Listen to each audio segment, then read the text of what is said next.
भारत और इजराइल के दोस्ती की चर्चे पूरी दुनिया में मशहूर है। इसके पीछे की वजह है दोनों देशों के बीच का मजबूत संबंध। और इसी कड़ी को आगे बढ़ाते हुए अब एक बार फिर से हिंदुस्तान एरोनॉटिक्स लिमिटेड यानी एचएएल ने भारत में असैन्य विमान को मल्टी मिशन टैंकर ट्रांसपोर्ट एमएमटीटी विमान में बदलने के लिए इजराइल एरोस्पेस इंडस्ट्रीज यानी आईएआई के साथ पार्टनरशिप की है। लेकिन सवाल यह है कि भारत और इजराइल के इस समझौते से चीन के कान क्यों खड़े हो गए हैं और क्या कहा गया है एचएएल की ओर से इस पार्टनरशिप को लेकर, ये हम आपको इस वीडियो में बताएंगे। नमस्कार, जय हिंद, वंदे मातरम। आप देख रहे हैं भारत तक, मैं हूं आयुष। दरअसल एचएएल की ओर से जो बयान सामने आया है उसमें कहा गया है कि भारत का ये कदम उसके डिफेंस इकोसिस्टम को नई क्षमताओं से लैस तो करेगा ही करेगा, इसके साथ ही साथ बाजार में लागत प्रभावी समाधान प्रदान करेगा। समझौता ज्ञापन प्रमुख रक्षा प्लेटफॉर्म के विकास, निर्माण और प्रोडक्शन में एचएएल और आईएआई की दशकों की लंबी विशेषज्ञता की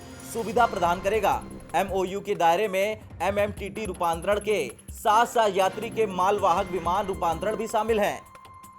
एचएएल के जो चीफ और सीएमडी हैं आर माधवन जी, उन्होंने इसकी जानकारी देते हुए कहा कि एमएमटीटी कन्वर्सन बिजनेस के इस एंटरप्राइजेस में काफी पहले से ही भागीदार आईएआई के साथ हाथ मिलाने में उनको खुशी हुई है, जो एचएएल द्वारा पहचाने जाने वाले रणनीतिक विविधीकरण के नए तौर तरीकों में से एक है।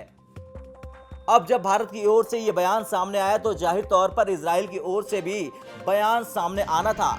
आईएआई के अध्यक्ष और मुख्य कार्यकारी अधिकारी बोज लेवी ने कहा कि हमें प्लेटफॉर्म के निर्माण और विपणन के लिए स्थानीय संसाधनों का उपयोग करते हुए भारत में अपना एमएमटीटी समाधान लाने के लिए अपने समकक्षों के साथ आने पर गर्व है। एचएएल के साथ सहयोग करके और सीधे भारत में रूपांतरण लाकर हम मेक इन इंडिया अभियान का समर्थन कर रहे हैं।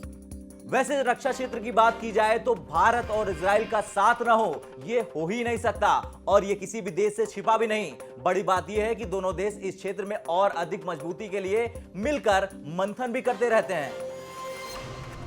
शायद यही वजह है कि अभी हाल में भारत और इजराइल ने भारतीय संस्थान के साथ रक्षा अनुसंधान एवं विकास संगठन और डीआरडीओ उद्योग एकेडमिया सेंटर ऑफ एक्सीलेंस द्वारा आयोजित क्वांटम टेक्नोलॉजीज पर 2 दिवसीय द्विपक्षीय कार्यशाला का समापन किया था। इस दौरान दोनों देशों ने संयुक्त क्वांटम प्रौद्योगिकी रोड मैप को तैयार कर दोनों देशों के बीच के सहयोग को और ज्यादा मजबूत करने का प्रयास किया। रक्षा मंत्रालय के एक बयान में कहा गया कि कार्यशाला का उद्देश्य क्वांटम टेक्नोलॉजीज पर विचार विमर्श करना, एक संयुक्त क्वांटम टेक्नोलॉजी रोड मैप विकसित करना और दोनों देशों के बीच सहयोग से टेक्नोलॉजीज के विकास की योजना बनाना था। खैर, ये कहना कहीं से गलत नहीं होगा कि भारत और इजराइल के बीच भले ही रिश्ते हमेशा से अच्छे रहे हों, लेकिन पीएम मोदी के कार्यकाल के बाद दोनों देशों के बीच रिश्तों में जो ताजगी आई है वो किसी भी दुश्मन को जलने पर मजबूर कर देगा। एक दूसरे के हमेशा से सहयोगी रहे दोनों देशों ने दोस्ती की अद्भुत मिसालें पेश की हैं।